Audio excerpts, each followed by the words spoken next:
qual foi a pior versão do Windows já lançada? Você saberia me dizer? Bom, depois de pesquisar bastante, diria que foi claramente o Windows ME, mas a outra versão que outras pessoas adoram odiar. Eu tô falando, é claro, do Windows 8. O Windows 8 talvez não tenha sido o lançamento mais cheio de bugs, mas foi definitivamente o mais inútil e eu vou te explicar o porquê. Então vamos voltar lá para 2012, quando o iPhone 5 estava na moda e o fim do mundo que a gente tanto aguardava e a gente estava se preparando realmente não aconteceu. O Windows 7 já estava no mercado há cerca de 3 anos e realmente as pessoas pareciam gostar dele, mas foi construído para desktops e laptops tradicionais. Foi aí que a Microsoft percebeu que uma grande mudança para dispositivos móveis com telas sensíveis ao toque estava para acontecer e por motivos óbvios não queria ficar para trás. Então adotaram a atitude de que o Windows tinha que estar em tudo, desde PCs de mesa até smartphone. Em 2010, a Microsoft lançou um sistema operacional para telefones chamados de Windows Phone. Ele foi introduzido o conceito em blocos dinâmicos que deveriam destacar o sistema operacional do iOS e o Android. Em vez de ícones de aplicativos estáticos e chatos, os usuários teriam grandes blocos que mostrariam informações em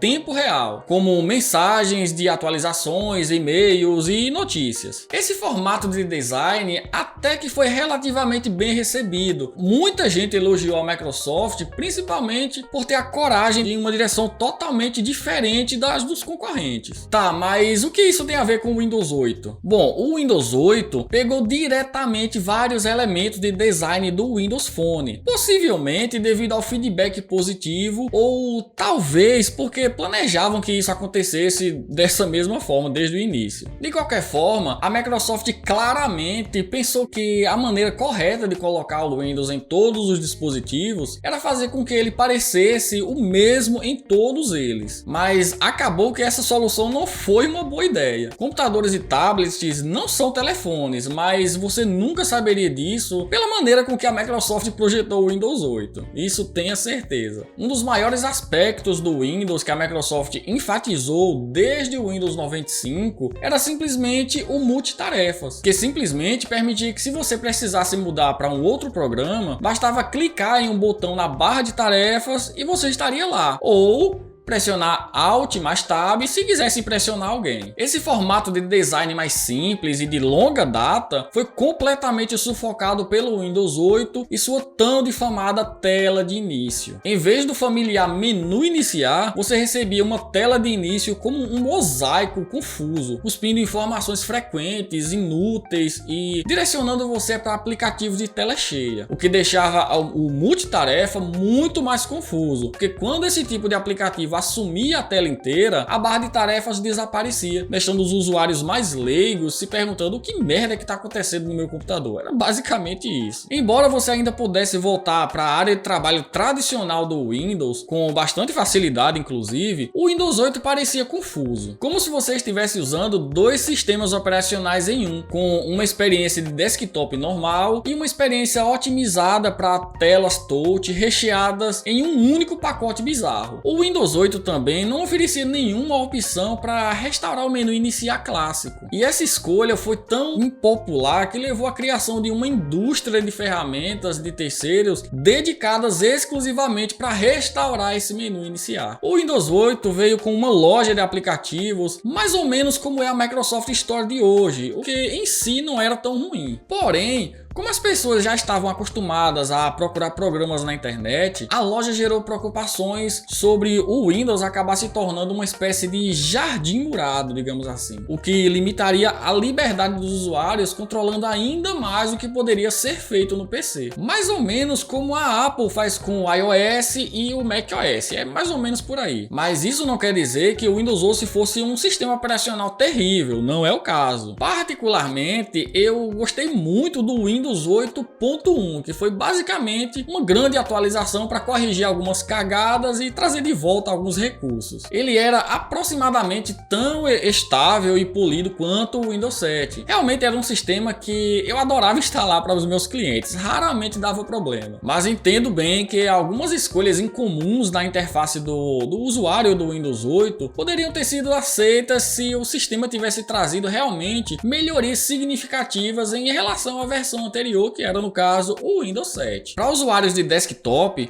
havia alguns recursos novos úteis, como a faixa de opções do explorador de arquivos, um novo gerenciador de tarefas com um monitor de desempenho, inicialização segura para prevenir contra programas maliciosos, suporte nativo para USB 3 e NVMe. Mas, sinceramente, todas essas novas funções do Windows 8 podiam ter sido simplesmente adicionados ao Windows 7 através de uma grande atualização, sem a necessidade de mudar tanto a interface do usuário. Simplesmente, o Windows 8 não ofereceu mudanças positivas suficiente para compensar as mudanças negativas, especialmente considerando que o popular Windows 7 também era um sistema operacional minimalista e pouco intrusivo, que geralmente ficava fora do caminho. Mesmo em telefones onde os aplicativos e blocos dinâmicos pareciam fazer mais sentido, a Microsoft superestimou o quanto de utilidade um usuário médio conseguiria tirar com esses blocos. Acontece que a maioria das pessoas não precisava de um monte de blocos dinâmicos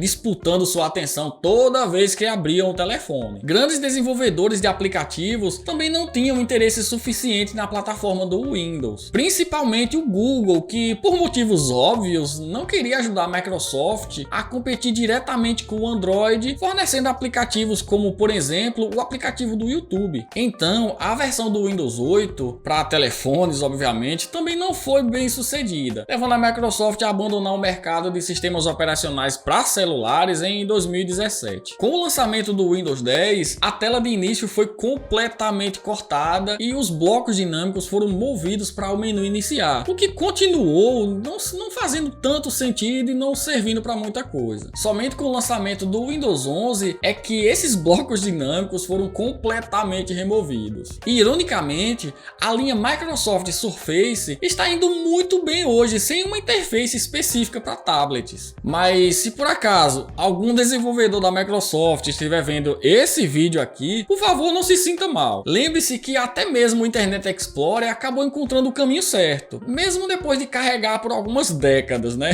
Se gostou desse vídeo, papoca aquele like maroto para fortalecer e deixa aqui nos comentários qual é o melhor sistema operacional, Windows ou Linux. Quero ver treta aqui nos comentários, comenta aí. Inclusive, esse seria um bom tema de vídeo, não acha? Então se inscreva no canal com o sininho ativado para o YouTube te avisar assim que eu postar esse vídeo por aqui. Logo aqui na tela vão aparecer mais alguns vídeos que com certeza você vai gostar. Eu tenho certeza que você já deixou seu like, já se inscreveu aqui no canal, então muito obrigado por você ter assistido até aqui e eu te vejo em algum desses vídeos. Até mais! Vamos lá, é só clicar!